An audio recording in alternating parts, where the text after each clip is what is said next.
ആശ്വാസവാക്കുകൾ നമുക്കിടയിൽ വേണ്ട. ഞാനിതുമായി പൊരുത്തപ്പെട്ടു. എല്ലാ രാത്രികളിലും ഉറങ്ങാൻ കിടക്കുമ്പോൾ മരണം തൊട്ടടുത്തുണ്ടെന്ന പ്രതീതിയാണ് എനിക്ക്. നേരം വെളുത്ത് കണ്ണു തുറക്കുമ്പോൾ പുതിയൊരു പ്രഭാതം എന്നതല്ല, ഇന്നലെ രാത്രി ഞാൻ മരിച്ചില്ല എന്നതാണ് എന്നെ അമ്പരപ്പിക്കുന്നത്. പിന്നെ നമുക്ക് ചെയ്യാം ഡോക്ടർ. ദീർഘകാലം ഹോസ്പിറ്റലിൽ അഡ്മിറ്റ് ആവാം. മെഡിക്കൽ സയൻസിന്റെ എല്ലാ പരീക്ഷണങ്ങൾക്കും വഴങ്ങിക്കൊടുക്കാം. പക്ഷേ അവിടെ ഉത്തരമില്ലാത്തൊരു ചോദ്യം അന്തരീക്ഷത്തിലുണ്ടാവും. വെറുതെ എന്തിനാ ഇതൊക്കെ? വരുൺ എന്നെ വിളിക്കാറുണ്ട്, ഇടയ്ക്ക് സൂര്യ. പലപ്പോഴും എനിക്ക് അവരോട് കള്ളം പറയേണ്ടി വരുന്നു. ഈ ഒരവസ്ഥയിൽ നിങ്ങളെ എത്തിച്ചതിന് സോറി. ഒരു പേഷ്യന്റിനോട് നിങ്ങൾ കാണിക്കുന്ന കാരുണ്യമായിട്ട് കണ്ടാ മതി.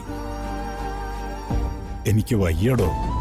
രോഗം പിടിച്ചൊരവസ്ഥയിൽ ചുറ്റും നിറഞ്ഞ കണ്ണോടെ എൻ്റെ കുടുംബാംഗങ്ങൾ മുഴുവൻ നിൽക്കുക. അവരുടെ സാധാരണ ലൈഫ് പോലും എൻ്റെ അസുഖത്തിൻ്റെ പേരിൽ ഇല്ലാതെ ആവുക. ഞാനത് സമ്മതിക്കില്ല. അവരുടെ ലൈഫ് അവരെ ആസ്വദിക്കട്ടെ. ഞാൻ കാണാനുള്ളതെല്ലാം കണ്ടു തീർത്തവനാണ്. ഒരു ദിവസം ഞാൻ സുഖമായങ്ങ് കണ്ണടയ്ക്കും. വേദനയില്ലാത്തൊരു മരണം. അതിനപ്പുറത്തേക്ക് അമിത പ്രതീക്ഷകളൊന്നും എനിക്കില്ല. സത്യത്തിൽ തന്റെ മുമ്പിൽ വന്നിരിക്കുമ്പോൾ എന്റെ ഭയം എന്താണെന്നറിയാമോ? എന്റെ സംസാരത്തിനിടയിലുള്ള തന്റെ ഈ മൗനം. ഒന്നും ചെയ്യാൻ പറ്റുന്നില്ലല്ലോ എന്നൊരു തോന്നൽ, അല്ലേടോ? യെസ്. നമുക്ക് അടുത്ത് ഇതുപോലെ കാണാം. വീട്ടുകാരുടെ ചിന്തയില് ഞാൻ കൃത്യമായി ആരോഗ്യം പരിപാലിക്കുന്ന ഒരാളായിക്കോട്ടെ. അവരുടെ ചോദ്യങ്ങൾക്ക് കാര്യമായ ഒരു ഉത്തരം താൻ പറഞ്ഞു. എല്ലാവരും സ്വന്തം മരണത്തിലേക്ക് തന്നെയാണ് സഞ്ചരിക്കുന്നത്. ഞാൻ ഏകദേശം അതിന്റെ തീയതി അറിഞ്ഞുറപ്പിച്ച് മുന്നോട്ട് പോകുന്നു. അത്രേ ഉള്ളൂ. ഓക്കേടോ, ഗുഡ് നൈറ്റ്.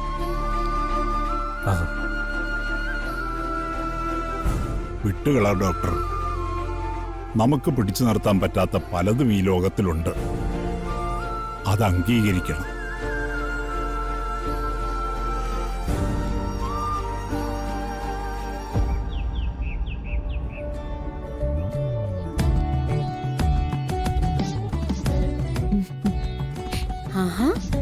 മോള് റെഡിയായോ? അച്ഛനും അമ്മയും വരുന്നതിന്റെ സന്തോഷമുഖത്ത് കാണാനുണ്ട്. കല്യാണം കഴിഞ്ഞിട്ട് അച്ഛനും അമ്മയും മുത്തശ്ശിയും ആദ്യമായിട്ട് ചടങ്ങിന് വരുന്നല്ലേ അമ്മ. അപ്പൊ പിന്നെ സന്തോഷം കാണാതിരിക്കോ? അല്ല വരുണെന്തേ എഴുന്നിട്ടില്ലേ? കുളിച്ചില്ലേ? വരുൺ ഇപ്പോഴും കിടന്നുറങ്ങാ. ഞാൻ പിന്നെ വിളിച്ചില്ല. ആഹാ, ഇതുവരെ എഴുന്നേറ്റില്ലേ അവൻ? വീട്ടിലൊരു ചടങ്ങ് നടക്കുമ്പോ ഇങ്ങനെയാണോ പെരുമാറേണ്ടത്? കല്യാണമൊക്കെ കഴിഞ്ഞാ അവന്റെ ശീലമൊക്കെ മാറുവെന്നാ ഞാൻ വിചാരിച്ചത്. എന്റെ പൊന്നുമോളെ, ഒന്നും പറയണ്ട. ചില ദിവസം അവൻ എഴുന്നേൽക്കുന്നതേ ഉച്ചയ്ക്ക് ശേഷമോ മറ്റോ ആയിരിക്കും. എന്നിട്ട് എന്താ കാരണോന്ന് അവനോട് ചോദിച്ചാലേ തലേ ദിവസം രാത്രി കണ്ടു തീർത്ത കുറേ സിനിമകളുടെ പേരങ്ങ് പറയും. മിക്കവാറും ഒക്കെ വായി കൊള്ളാത്ത പേരുകളായിരിക്കും. ഓർത്താലും കിട്ടില്ല, അല്ലേ പത്മിനി? പുതിയ പിള്ളേരോട് സംസാരിക്കുമ്പോ സൂക്ഷിച്ചു വേണ്ടേ അമ്മേ? നമ്മുടെയൊക്കെ കയ്യിലൊരു ഫോണുണ്ട്. അതിലാരെങ്കിലും വിളിക്കും, അവര് പറയുന്നത് കേൾക്കും. എന്നല്ലാതെ വേറെന്തിനൊക്കെയാണെന്ന് നമുക്കറിയാവോ? അതുപോലെയാണോ പിള്ളേര്? ചില ഇച്ചിരി ഇല്ലാത്ത പിള്ളേർ അതിനെപ്പറ്റി പറയുന്ന കേട്ടാ നമ്മുടെ കണ്ണു തള്ളിപ്പോവും. മോൾക്കും അറിയായിരിക്കുമല്ലോ ഫോണിന്റെ കാര്യങ്ങളൊക്കെ. ഞാനങ്ങനെ അധികം ഫോൺ നോക്കാറില്ല അമ്മ. കൂടുതൽ സമയം അതിൽ ചെലവഴിക്കുന്നതൊന്നും എനിക്കിഷ്ടമല്ല. ഒരു കാര്യം സത്യമാണ്, നമ്മൾ ഒരുപാട് നേരം അതിൽ നോക്കിയിരുന്ന നമ്മുടെ ചുറ്റുമുള്ള ആളുകളെ നോക്കാൻ മറന്നുപോകും. ഈ കുടുംബ ബന്ധങ്ങളൊക്കെ ഇപ്പൊ തകരുന്നതില് മൊബൈലിന് നല്ല പങ്കുണ്ട്, അങ്ങനെയല്ലേ പറയാറ്? അങ്ങനെ പറ മോളെ. പത്മിനി, നമ്മുടെ ബന്ധത്തിലുള്ള ആളുകൾ വന്നിട്ട് ഈ ഫോണിനെ കുറിച്ചുള്ള പരാതിയും മറ്റും പറയുമ്പോ പ്രിയങ്ക മോളെ വിളിച്ചൊന്ന് പറയിപ്പിച്ചു കൊടുക്കണം. കേട്ട് പഠിക്കട്ടെ. അതെ.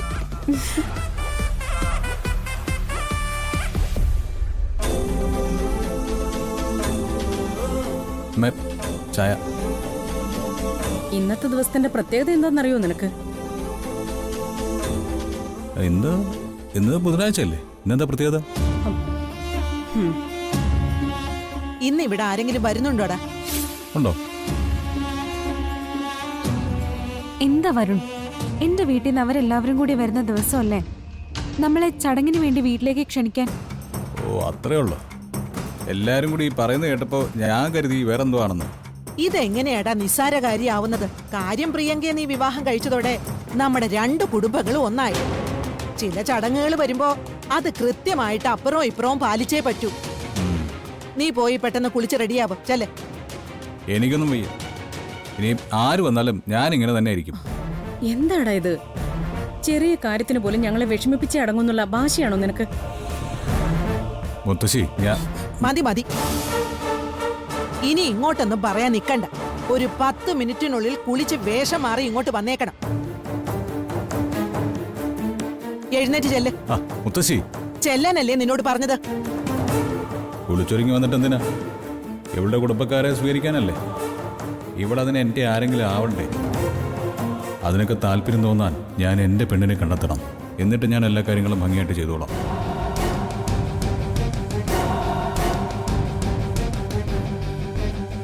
എന്താ മോളെ പെട്ടെന്ന് മുഖം വാടിയത്? അല്ലമ്മേ, വരുണിന്റെ താല്പര്യക്കുറവ് കാണുമ്പോ ഞങ്ങള് പാവങ്ങളായതുകൊണ്ടല്ലേന്ന് ഓർത്തുപോയി. അയ്യേ, അങ്ങനെയൊന്നും ചിന്തിക്കണ്ട മോളെ.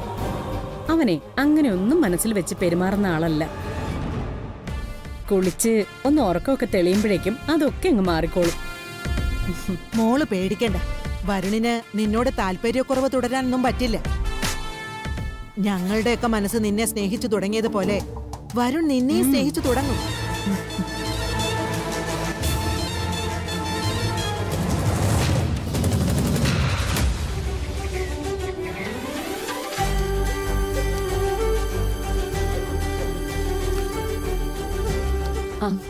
എല്ലാം എടുത്തു വെച്ചല്ലോ മോളെ? എല്ലാം വച്ചിട്ടുണ്ടമ്മേ. അയ്യോ, ഇന്നലെ ഉണ്ടാക്കിയ സ്പെഷ്യൽ ഹൽവ എടുത്തില്ല. ഞാൻ അതോടെ എടുത്തിട്ട് വരാവേ. ദേവനെവിടെ? പുറപ്പെടാനുള്ള സമയമായല്ലോ. ദേവേട്ടൻ അമ്പലത്തിൽ നിന്ന് വന്നപ്പോ കുറച്ച് സമയമായല്ലോ അമ്മേ. റെഡി ആയിക്കൊണ്ടിരിക്കുക. ഇതെല്ലാം നീ തന്നെ നോക്കിയെടുത്ത് വെച്ചതാണോ? ഞാനല്ല, രാധിക മോള എല്ലാം എടുത്തു വെച്ചത്. അവളുടെ ഭാഗത്തുനിന്ന് ഒരു വീഴ്ചയും വരില്ല. നല്ല ഒരു കാര്യത്തിന് പോകുന്നതാ. ആ നശിച്ചവളുടെ കൈകൊണ്ട് എന്തിനാ എടുപ്പിച്ചത്?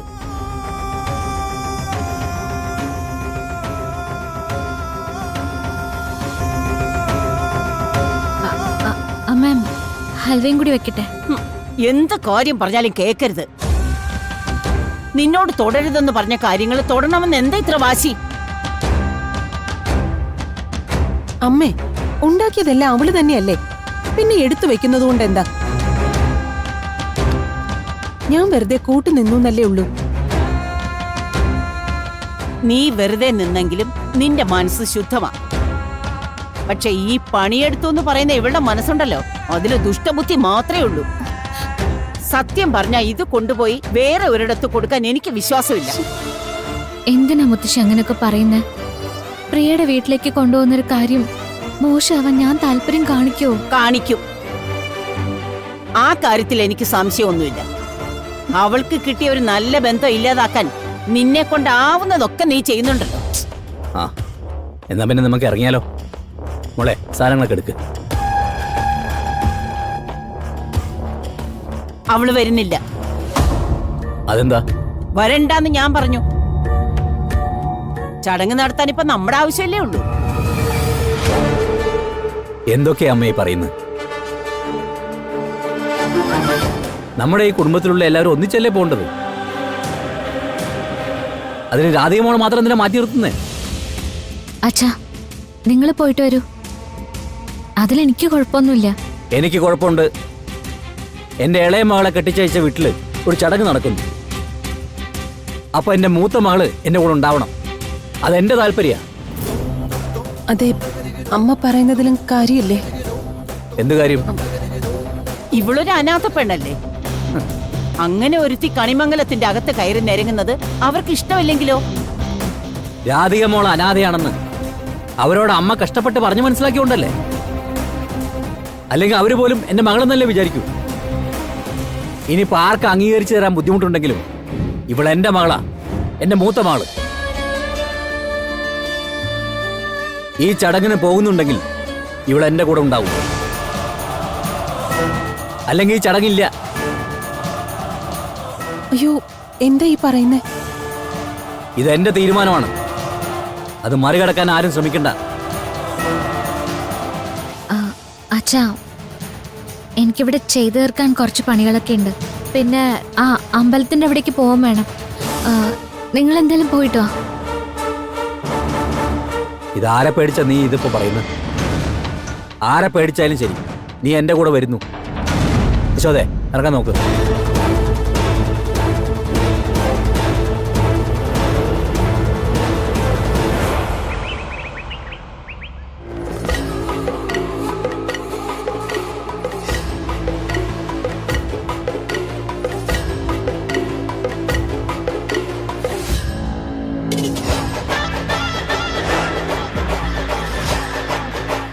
സത്യം പറഞ്ഞാൽ വിവാഹം കഴിഞ്ഞതിന് ശേഷമുള്ള ഇത്തരം ചടങ്ങുകളൊക്കെ ഒഴിവാക്കേണ്ട സമയം കഴിഞ്ഞു.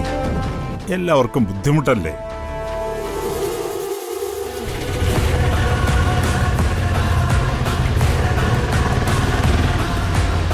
അവര് വന്നു.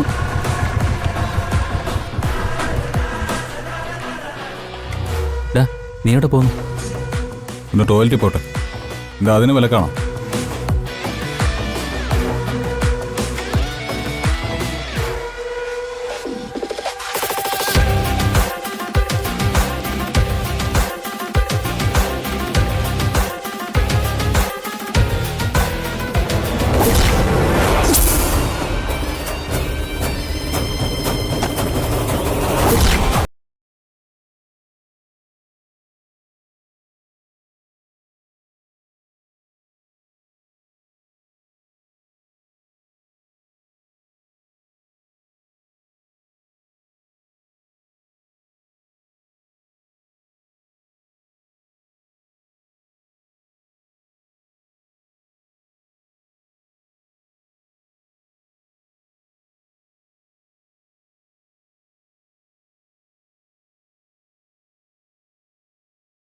നമസ്കാരം. വരൂ തിരുമേനി, വരൂ.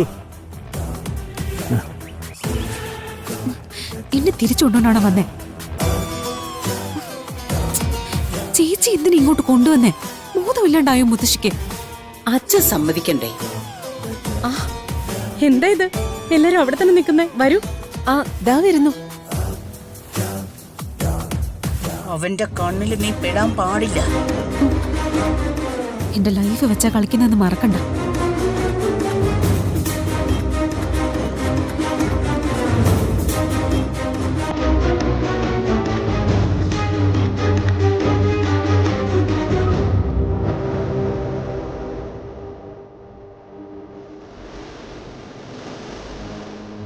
ആ, വരൂ, ഇരിക്കൂ. ഇരിക്കൂ. സുഖാണോ മോനെ? അതെ അമ്മേ. അല്ല, വരുന്ന എവിടെ? അവനിപ്പോ റൂമിലേക്ക് പോയതേ ഉള്ളൂ. പുറത്തേക്ക് വരുമെന്ന് കണ്ടറിയണം.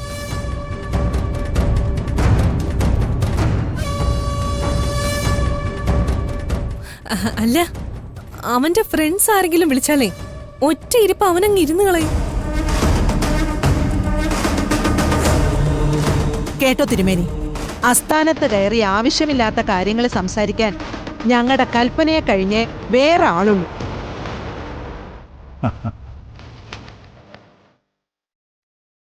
മോളെ പ്രിയങ്കേ, അതൊക്കെ എടുത്ത് എല്ലാവർക്കും കൊടുക്കും മോളെ.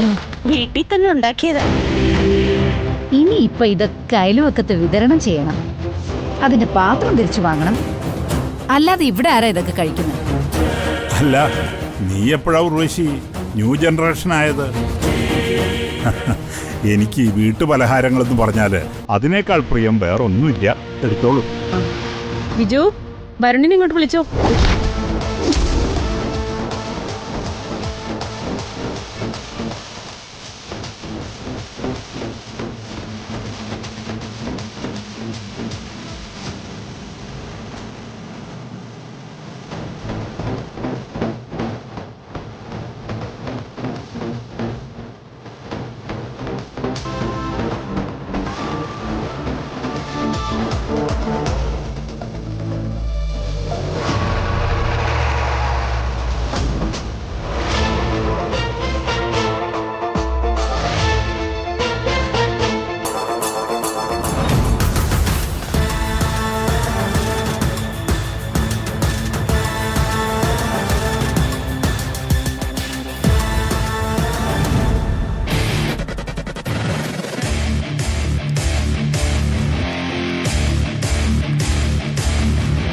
അവിടെ തിരക്കുന്നുണ്ട്. പോയില്ലേ അവര്? വെറുതെ അതും ഇതും പറയാതെ നീ ഒന്ന് അകത്തോട്ട് വരാൻ നോക്ക്.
ഉർവശി, ഇങ്ങോട്ട് വരൂ.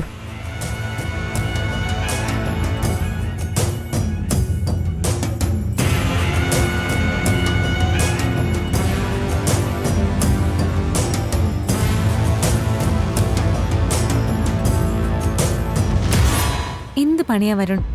അച്ഛനും അമ്മയും വന്നത് കണ്ടില്ലേ? സോറി, ഒരു ഫ്രണ്ടിന്റെ കോള് വന്നു. ആ, കൃത്യസമയത്ത് വിളിക്കാൻ ഫ്രണ്ട്സ് ഒരുപാടുണ്ടല്ലോ അല്ലേ വരുൺ?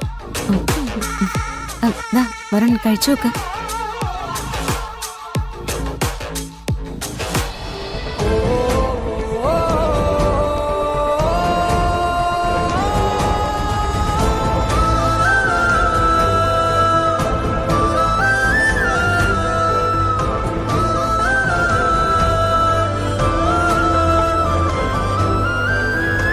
കേട്ടോ തിരുമേനി, നിങ്ങളുടെ ഈ സ്പെഷ്യൽ ഹൽവ ഉണ്ടല്ലോ, കൊള്ളാത്തൊരു ടേസ്റ്റ് അതിന്. ഇത് ആരുടെ കൈപ്പുണ്യ? യശോദയുടെ ആണോ അമ്മയുടെ ആണോ?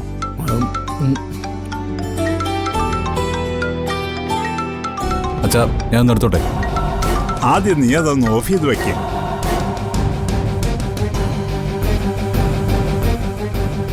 അല്ല, പറഞ്ഞില്ലല്ലോ, ഇതൊക്കെ ആരാ ഉണ്ടാക്കിയത്? ഇതൊക്കെ രാധയെ ഉണ്ടാക്കിയതാ.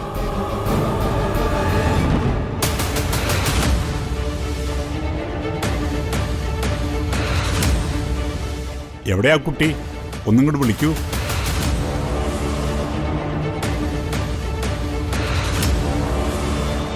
ഇവിടെ ഉണ്ടായിരുന്നല്ലോ.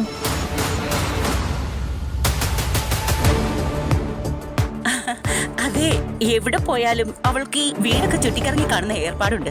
അവിടെ എവിടെയെങ്കിലും ഒക്കെ കാണും. മോളെ പ്രിയങ്കേ, രാധിക എവിടെയാന്ന് നോക്കുക. ഞാൻ വിളിക്കാം, വിളിച്ചിട്ട് വരാം.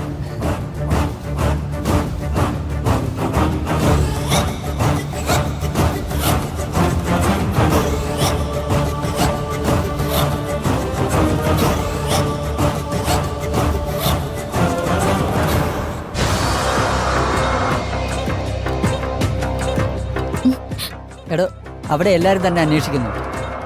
അല്ല, ഞാൻ ഇവിടേക്കൊന്ന് വെറുതെ വാടോ. അല്ല രാധികേ, വാ, വന്നേ.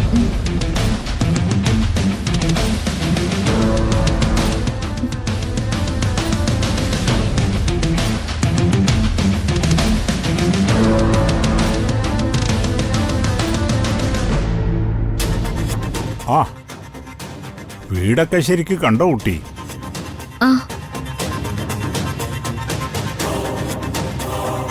പലഹാരങ്ങളൊക്കെ ഉണ്ടാക്കിയത് താനാണെന്ന് അറിഞ്ഞു. എന്നാ പിന്നൊന്ന് അഭിനന്ദിക്കാന്ന് കരുതി വിളിക്കുകയായിരുന്നു. അസലായിട്ടുണ്ട്.